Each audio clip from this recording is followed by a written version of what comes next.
We have some live bodies joining us. Well, bodies. Yeah, those are live.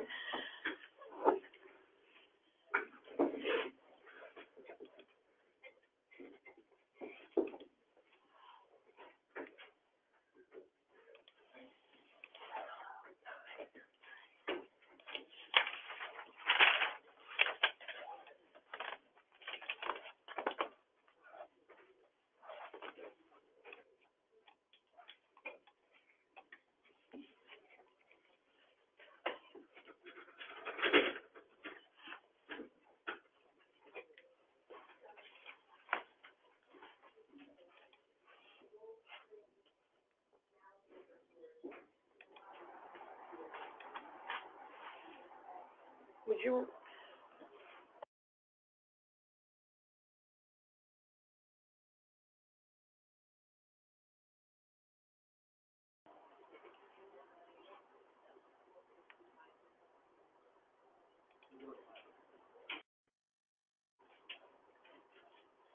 All right, we'll get started here. If you guys have any questions during this, you can certainly type in a question, or you can unmute yourself and just simply ask the question. But we're going to go over face recognition and a couple of different ways that face recognition can be run and used. We've got the screen up right now showing group by face, and I want to show you this website first just so you can understand what your customer sees and how it affects what your customer sees and how they use it. If you look over here on the right side of the page, you'll notice that these two lovely people have boxes over their faces. The boxes that are a dotted line just indicates that the system is recognizing that as a face. If I hover over one of those faces, you'll notice that the box goes to a solid box. That's an indication that I'm wanting to click on her face and look at other images that have this person's face. So if I click on her face, the page reloads and it just shows me pictures that we found her face in. So she was in 3 additional photos. So I can then click on this photo and I can even enlarge it and look at it. And I see all these people that are in this photo, and then I'm wondering, I wonder if there are any more pictures of this girl on the right side in the pale blue dress. So I can go over here to the images, and I can click on her face, and then it'll pull up any images that are of her or that have her in it. And I can continue to do that. I can go to another image and go, oh, well, there's my other friend. Let me click on her face. And then it'll pull up, well, that's the only image she was in. So let's click on his face. And he was in a couple of other pictures. So this is just group by face.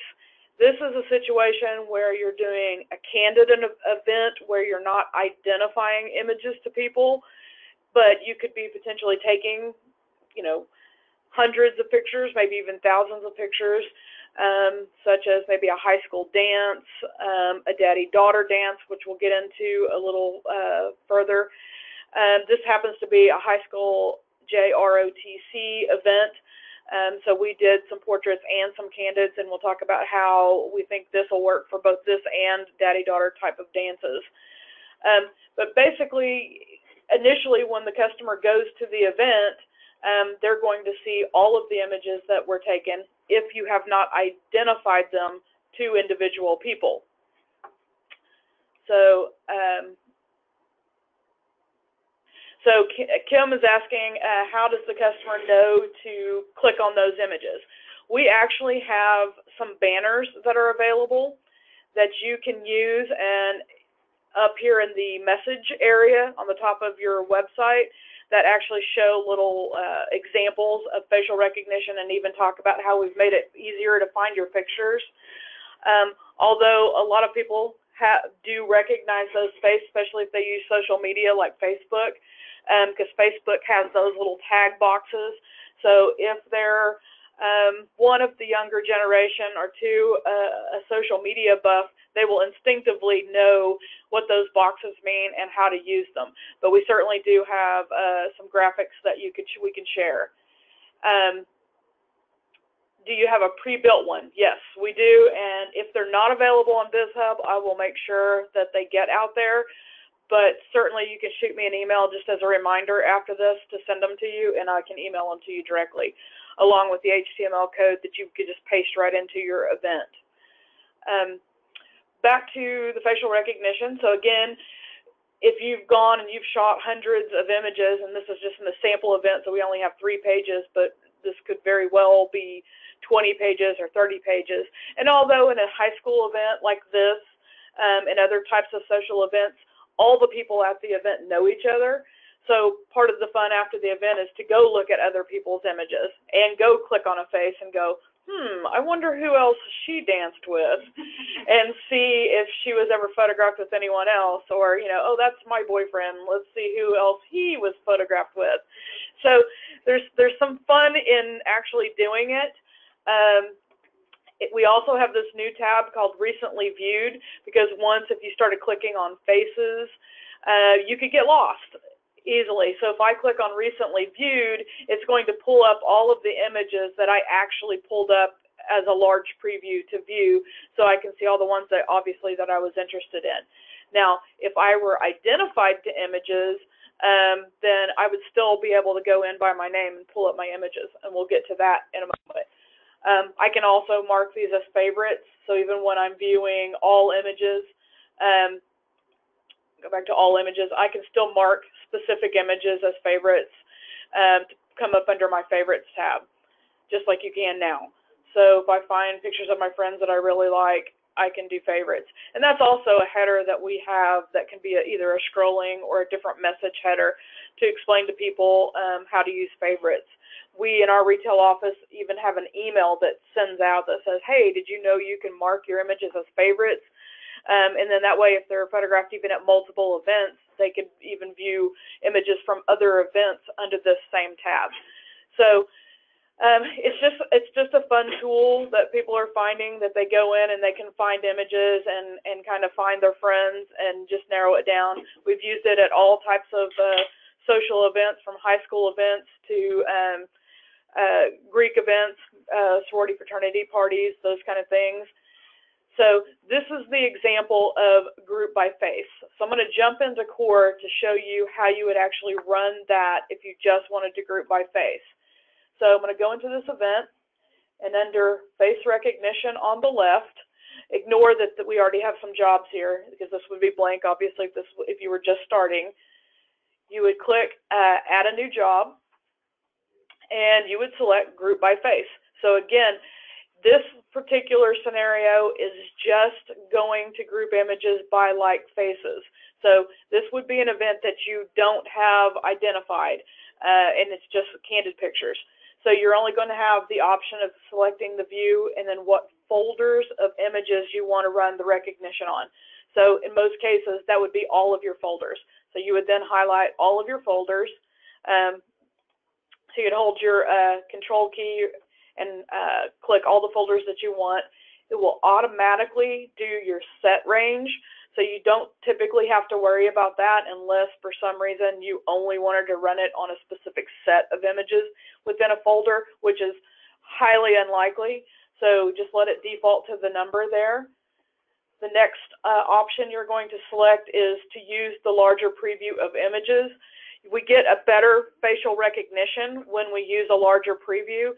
So if you didn't, when you set up your event initially, check the option to create the larger preview, it will give you the option on this page to do that now. You would need to wait a few minutes while we create that larger preview and then come back and run your facial recognition so that you just get better results. Whoever is logged in running this, obviously I'm logged in, so if I check this, I'm going to get an email when the facial recognition job is complete. You can automatically have it assign the event, the results online, and automatically resync the event. So if you're just doing group by face, it is likely you want to go ahead and check that. So really, you don't have to do anything. It will automatically match all the faces, and it will automatically update on the retail website. So then we click Review Settings and Estimate, And what that's going to do is it is going to tell us how many images that it's going to try to match faces in and what your approximate cost will be for those images. So at this point, you could say, go back. Maybe you realize you've missed a folder of images because you should have 400 images instead of 153. Or you click confirm and it'll start running. And it will show you a status, and you can always come back and click on it. And if the job is running, it will tell you the progress right here. And it'll give you a start time and an end time when it's finished. And it'll say 100%. And if you check to get an email, whoever ran the job will get an email alerting them that it is complete. All right, so I'm going to go to another retail site. This is one of our graduations, and talk about how we use it with a reference image. So in this case, when we do graduations, we take a very straight on, very close-up individual shot of each graduate, either before or after they cross the stage. This image that you see on the green background is the image that we use as what we call a reference image. So the reference image is the one that we are going to upload, we align, and we ID like we normally do. If this were a school portrait, we could be using PhotoMatch to ID it. Doesn't matter how we get it uploaded in ID, just as long as that image is matched to a name. The question was, how long does it take to run facial recognition?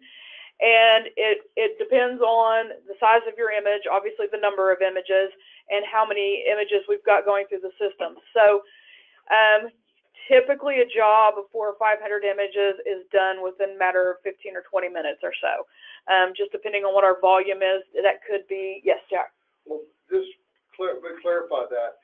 But that's run one time when the event's set up. Correct. When the person, when you say runs it, if a person finds an image of themselves and clicks on it, it's virtually instantaneous. Right. They see all of their pictures. Exactly.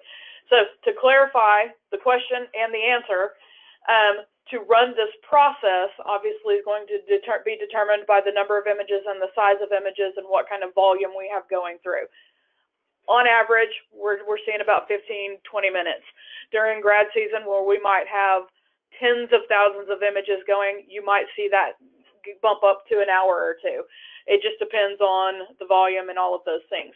What Jack was referring to is when the customer clicks on an image, you can see it's nearly instantaneous. There is no lag time or no delay because all of that matching has already been done. Pick another one of those over to show. Just pick another person. Another person? All right, let's pick this girl.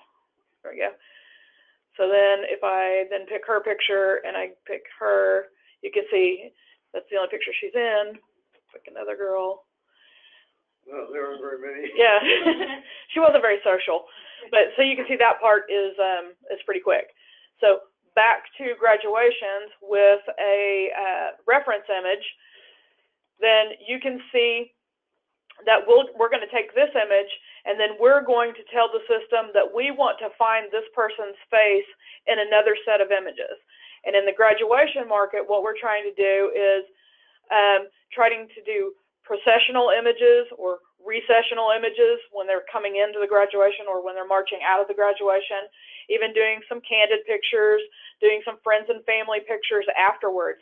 And traditionally, we've had a very hard time identifying these images because, one, we were under a really hard time crunch, or it was really hard just to get that information and then get it linked back to the images because they were so separate from the actual graduation. So although we have for many years tried to make the most out of candid pictures, friends and family pictures at graduations, we just haven't been very successful until facial recognition, because we can now have it automatically go find all of the images that this person is in, and then we can identify their name to those images. So when this graduate goes online and gets their email or gets their text message, and then they go online to look at their images, not only do all the images that we traditionally ID to them come up, but also images where their face was detected. And yes, there are going to be some false positives as far as like this obviously is not her, but it is possible that it picked up a portion of a face in the background, which it does on occasion. So those are some of the things that do happen, and I'll show you how you can either look at that or change that on how many false positives you may end up with, or even how to remove them if you feel like you have too many. Now, notice on this event, a graduation, you don't see the boxes over their faces. That's because we used the reference image to actually match their name. So there really isn't a reason for us to have to click on her face to go find her images, because we've already done it for her. Now, you can, if you want to, and I'll go back to the ROTC event, and what you would likely do in a daddy-daughter dance is that you would want to run both. You would want to first run group by a reference image and then do group by face, because in that case you could click on this image, and if I wanted to see all of my friends' images, I could go see her. So I'll show you that here in just a minute. So I'm going to jump back into Core and show you how you would do that by group by reference image. So we're going to go to face recognition. Again, ignore these because they normally wouldn't be here yet as you're running a new job. Oh, we've got another question. Recommended file sizes. It's basically, we recommend that you shoot the same as you do all of your pictures, which Steve can give you the... Yeah, if you're doing party pics, anywhere between 3 and 6 megapixel resolution. If you're doing portraits... But translate that, because if they're using 7200 as a recommended camera, the smallest they can do is small basic. Right, well, we have a mixture across TSS between 71s, 72s, and D300s and D200s. So if you shoot 71s and 72s for party pics, you know, small to medium, and then basic compression on there. If you're doing portraits, then anywhere between medium and large, depending on, you know, how accurate your photographer's cropping is. And if you're using D300s, just, you know, leave it on medium basic. Right. The short answer is no different than you're shooting now. So you don't have to do anything special. You don't have to shoot larger images or smaller images. It works with the images you're shooting now, as long as you are shooting with the recommendation that we have set for you. So back to the setting up the job for a reference image. So again, we click New Job. This time, instead of group images by a similar face, we're going to use ID to a reference image. So you'll see that we have a couple of extra options here. Let me move my question box out of the way so I can see. All right. So in this case, we put our reference image in our original green screen backgrounds folder. And let's just say that our images are on folder 1. So I highlight my original green screen and folder 1. Again, it will automatically set my set range, so I don't have to touch that.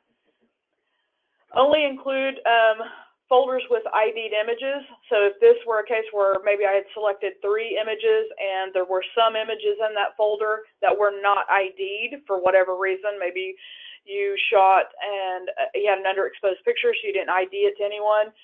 If you check that, it will skip over those images and not look at those images. Only include ID default image. This would be used in the event that you took more than one image of each person in that folder. So instead of just one single image like we do at a graduation on the chroma key background, if you were shooting 2 pictures or 3 pictures, you could go in and say, I want to use this specific image when you're IDing them as your default, and then it will only look at the one default image instead of all images that are ID'd to that person. In our case, with this particular graduation, we only have 1 image of each person, so whether I check that or not does not matter. Then I come down and I select which folders of images I want it to find people.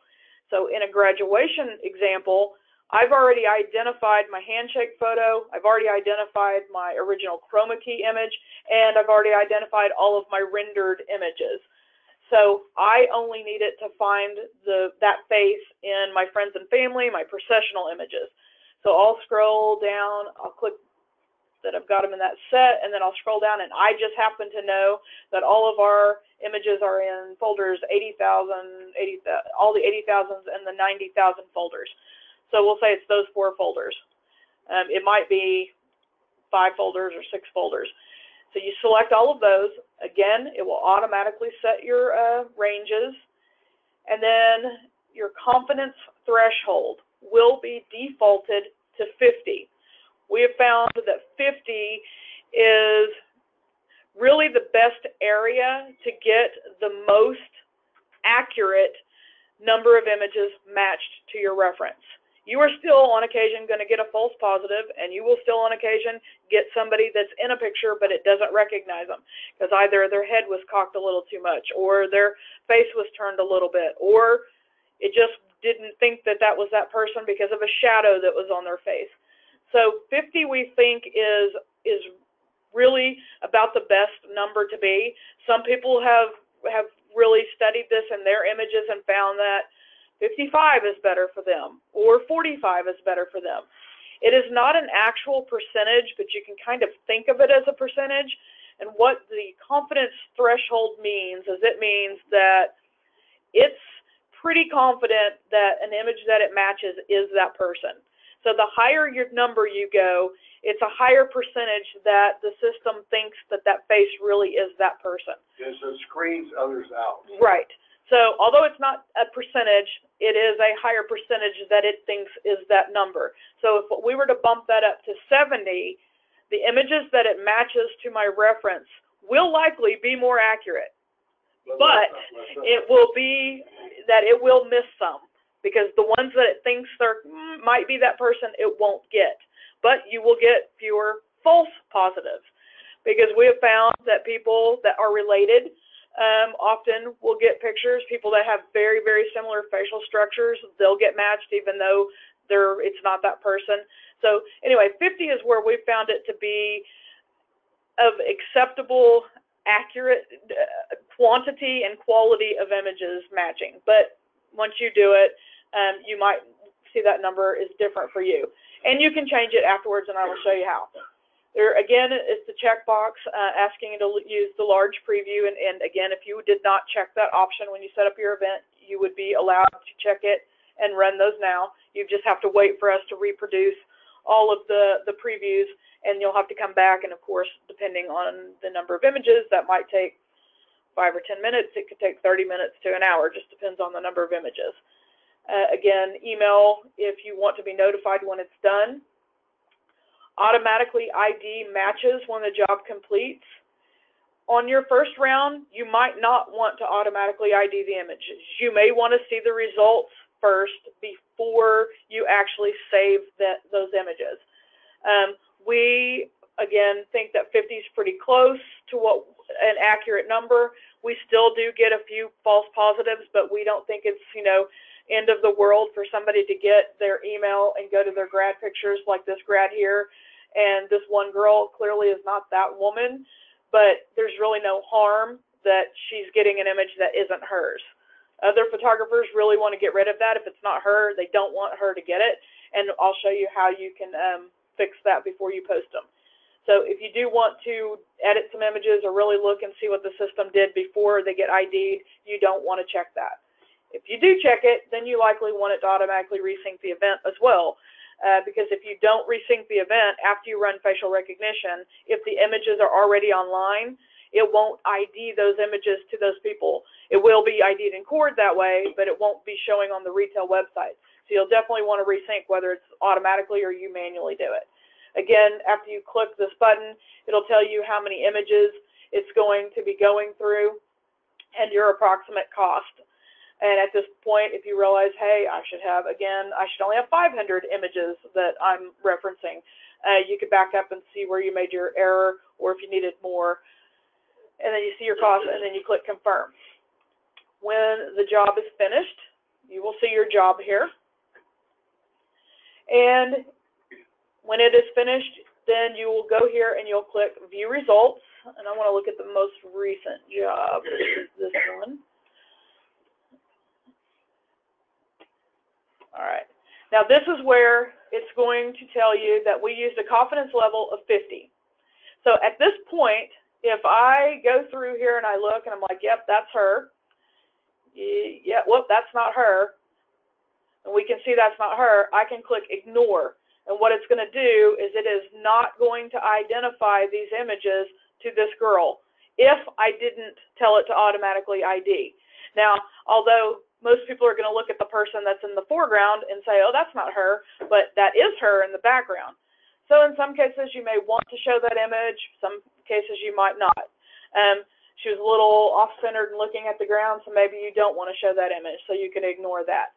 So if you want to go through all of your images and go, yep, that one was a false match, and go through and do that, then you would go up here to the right corner and you would say Save Selected IDs.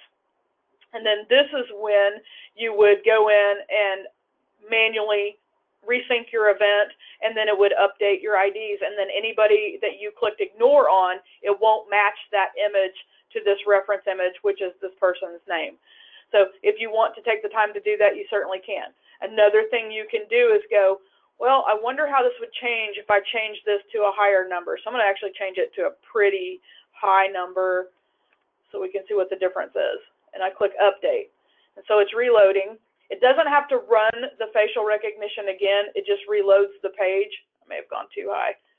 Yep, I did go too high. Let's go 80.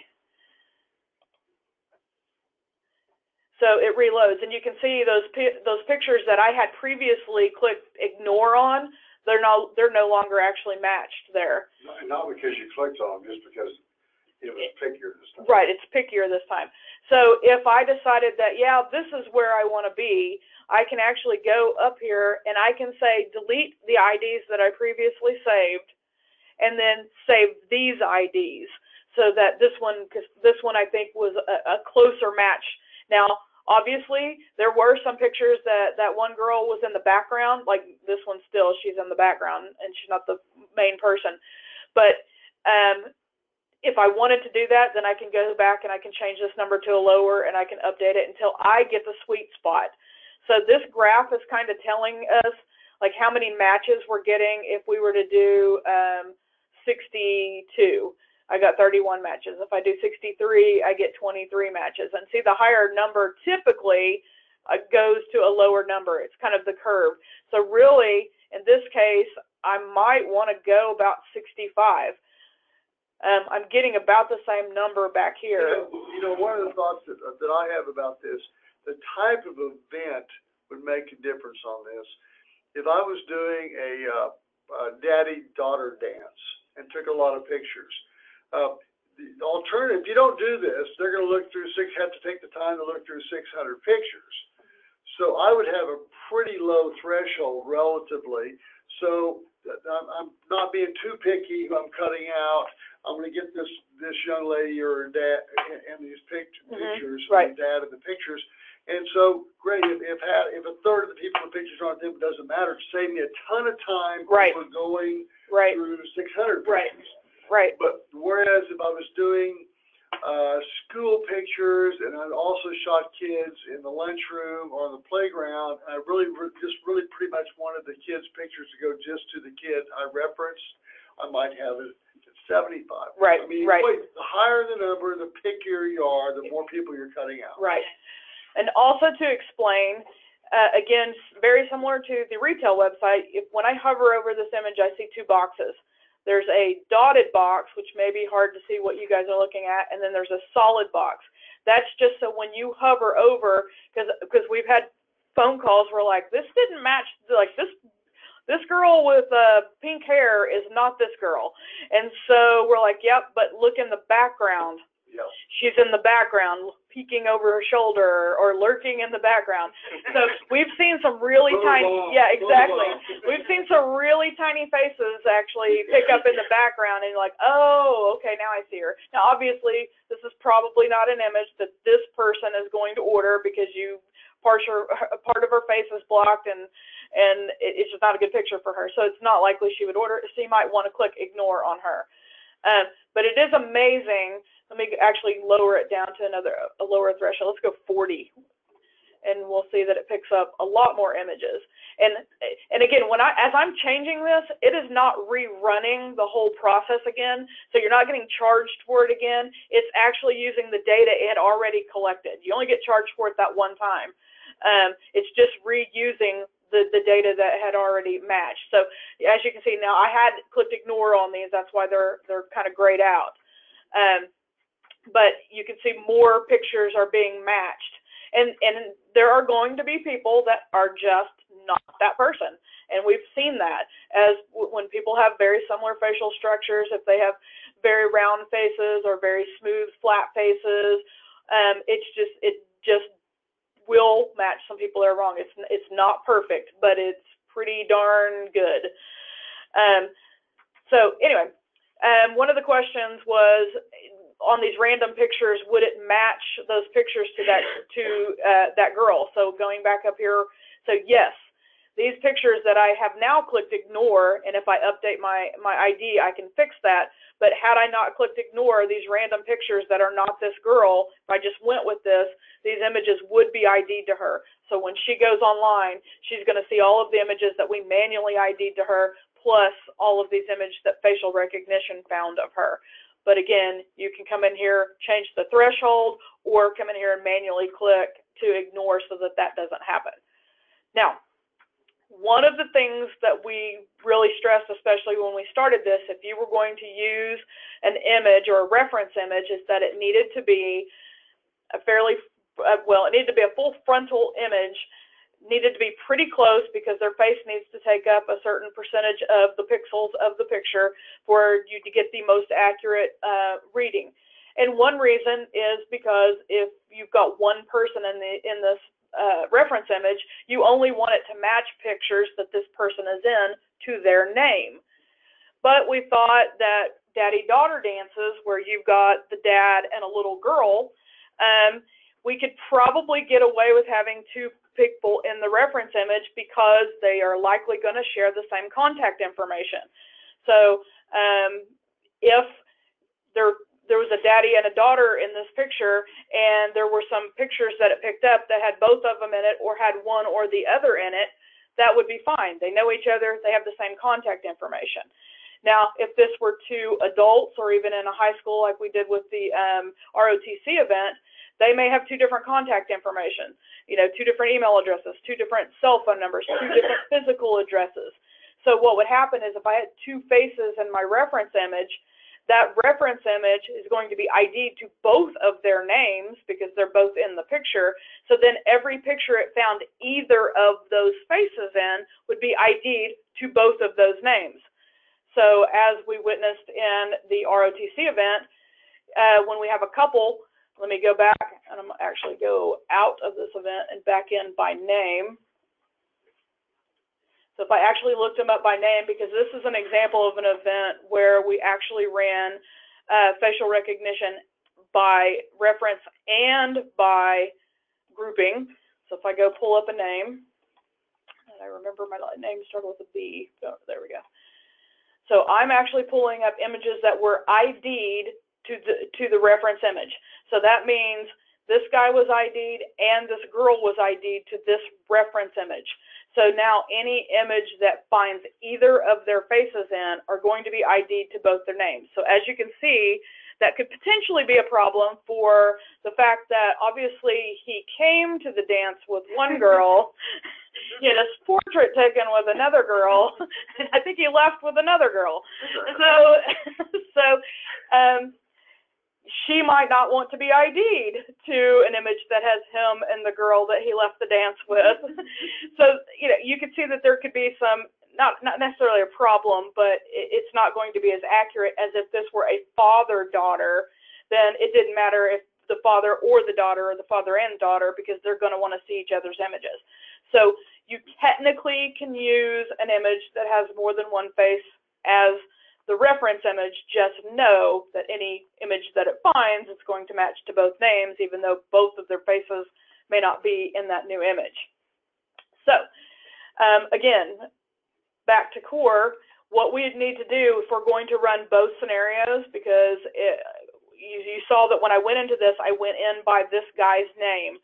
So it's pulling up any image that has his face or her face, because his name is ID'd to a reference image that has two faces in it. But also, you can see that I've got the boxes over their faces. So I could then click on the face and pull up, see, her image didn't show up before. Let me click on her, and now I can find the girl in the red dress. So this is a scenario where we're using both options, both group by face, by reference, IDing by reference and grouping by face. One of the questions was, will it ID faces if there are several? Many dads come with multiple daughters. So yes. So let's say there were one dad and 4 girls and 4 daughters in the picture. It's going to ID any image, so whatever name's on there. So if it's just the dad's name, then any image that it matches any of their faces, any of the daughter's faces or his face, it would match all of those images to his name. If he and all 4 daughters were ID'd to this image, then he and all 4 daughters' names would be matched to any image that it found any of their faces in. So let's say daughter number 1 is in the reference image, but then there's a party pic later that just has daughter number 3 and 4 in it. So even though daughter number 1's not in the picture, her name is going to be matched to that image because she was in the reference image. Hopefully that made sense to you. All right, so another question is, what workflow would you suggest for a daddy-daughter dance when using facial recognition where we have a candid photographer and a format picture station? So a formal picture station. So you would want to identify your formal portraits. we figured it out. So you would want to identify your portraits like you normally do, and then you would run your facial recognition using your formal portraits. So when you were in core, you would go to face recognition, add a new job, group by ID or ID by reference image, select the view that your formal portraits that you've ID'd are in, and then you're going to select which folder you want to match those images to. So we've got default view, let's say the formal portraits were in folder 1, and your candid party pic photographer that was roaming around's images are in folder 2. So what we're doing is we're going to use the names that are ID'd to folder 1, go find any faces that are in those images in this folder of images, and match those names to those images. Now this would be a case that maybe you wouldn't want to automatically do it. You want to look at it first before you save those IDs, but you could automatically do it and then just change the reference afterwards.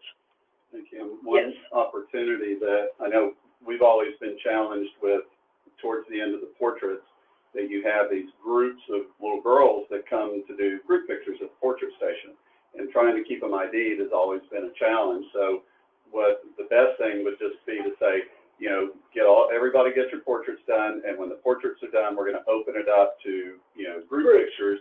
Those groups would be the same as your party pics, and use the facial to match it up. Exactly. So again, if you're using a reference image and going to do the group by face, you want to do your reference image first. So then when you go to facial recognition, you will have your ID'd by reference. So when I click view results, I could go in here and I could see that, okay, this image, so like you can see this guy, his image is ID'd to this because the girl that he was photographed with is in this image. Same over here. So he's not in these other images, but because the girl that's in the image with him is in it, he gets ID'd to all of these images. So that's the downfall of that. But again, in a daddy-daughter dance, wouldn't matter because that's going to be one of his daughters in those pictures. So it's going to be a picture that he'd want to see. You know, I just want to say this, the reference thing is a really good idea, because you can actually get it where you can send a link directly to that person's pictures, they'd see them all.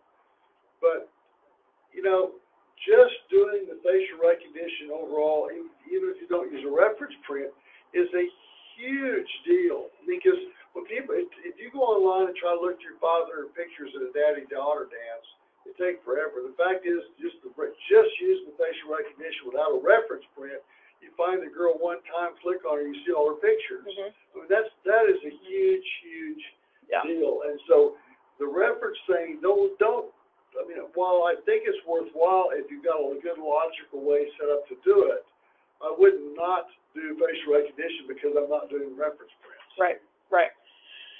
So once you got your reference images done, then you would go back to face recognition, and then you would run it, and you would want to make sure you saved your IDs. Then you would run the group images by face. In this case, you would pick all views that you had images in, and you would select all folders, and then you would run it again. And so you would see that you have two jobs, by reference, which you ran first, and then group by face. Then your result is that they can go in and find the images by name, and then once they're in there, they can click on other people's faces and pull up those people's images. So then they can kind of scoot around and find images. Obviously, that guy was shy. He didn't get his picture taken, except for in the lurking in the background. So that, I mean, that pretty much wraps it up. Any questions about facial recognition or how to use it? We are recording this, and we will post it so that you can re-watch it if you need to. Let's see, one question. Does each of these jobs have a fee associated? Yes, they do. If you are going to run the job twice, then yes, there is a charge each time. Why would you run twice? Because if you do group by face and do by reference, you do have to run it twice. Yep.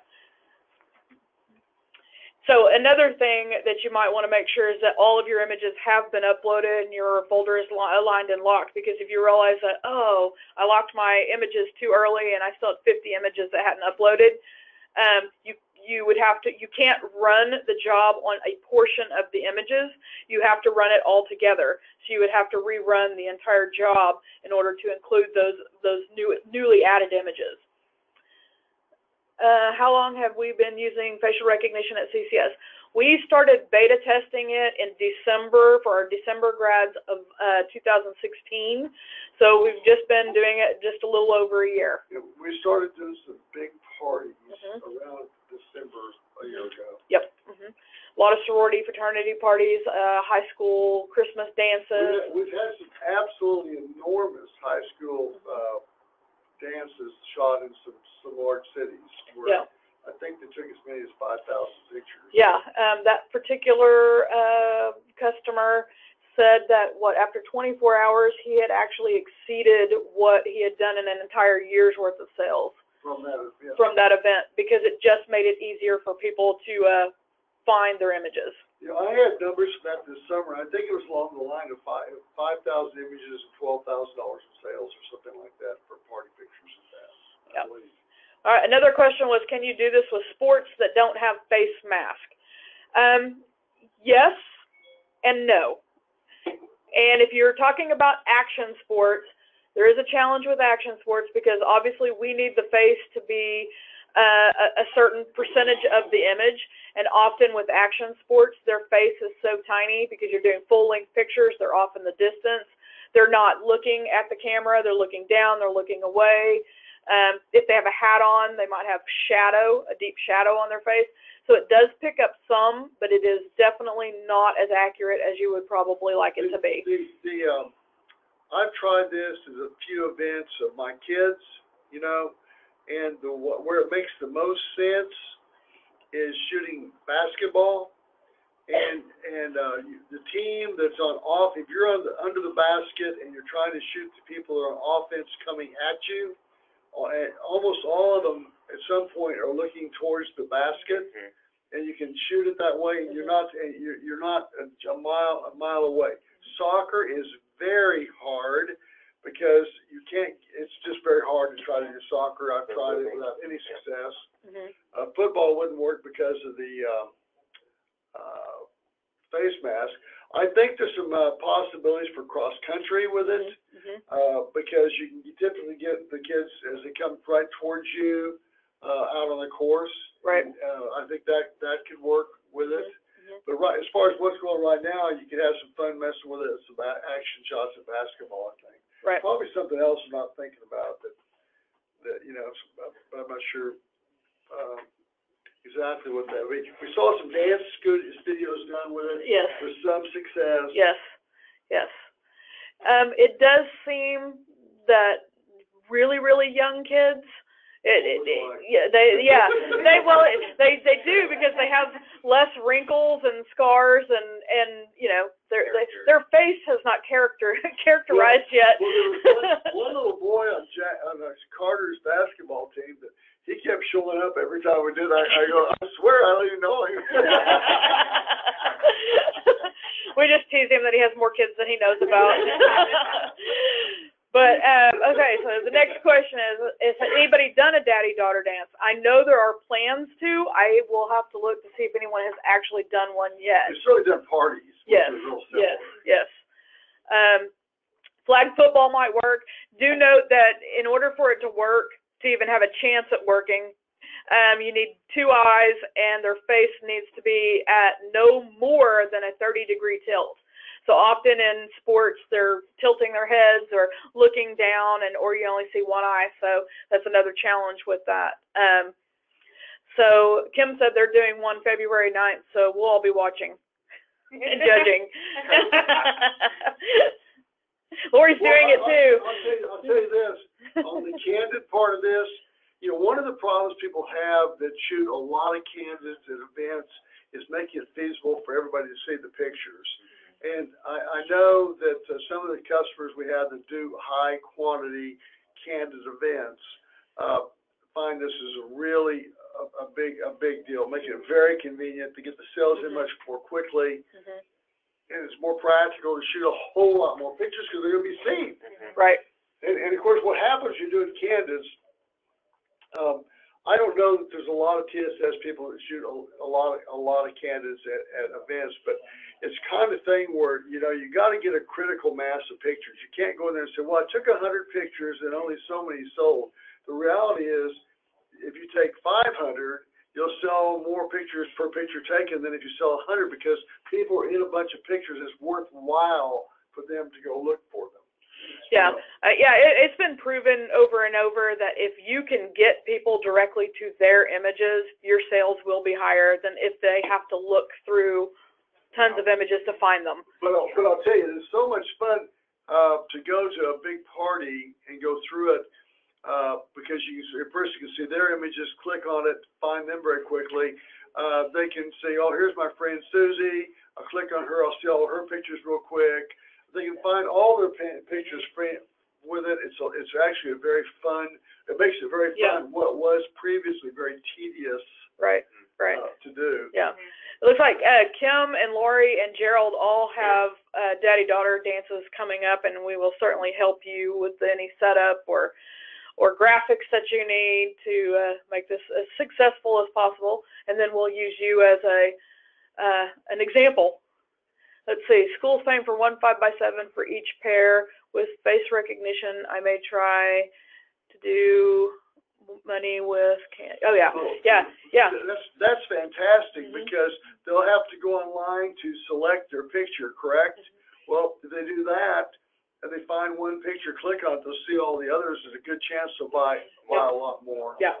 Yes, and we definitely recommend that you not only get their email, but also their cell phone so that you can send them those direct links to their pictures. Well, even if you don't have a direct link to their picture, you're shooting across the board. If you can send them a link to all of the pictures, that's important too. People sometimes think, well, I didn't, identify the people, so I won't send them directly to them.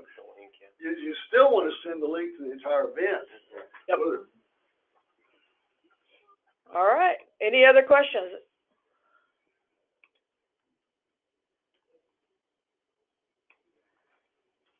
All right. We'll give you a couple minutes in case you have a question. There was one related to an email. She has to. She should collect emails. Go above it. Oh, above. Yeah. Did I miss one? Hold on. Let me see if I can make this bigger. You have to write it to expand it. Nope, that throws it over here into the.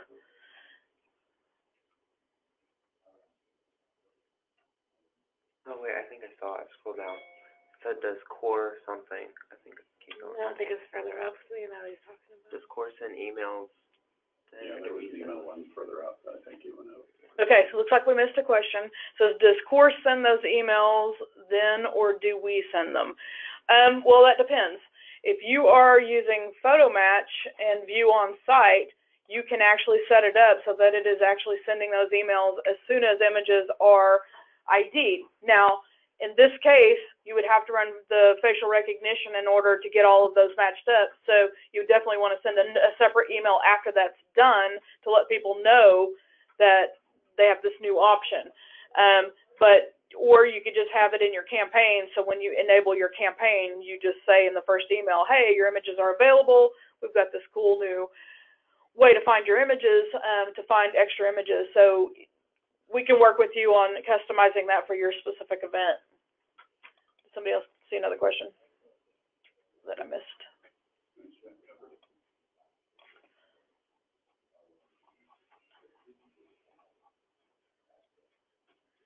All right.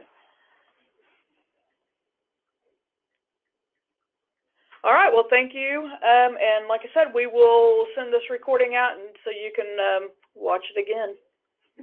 Thanks a lot. Bye.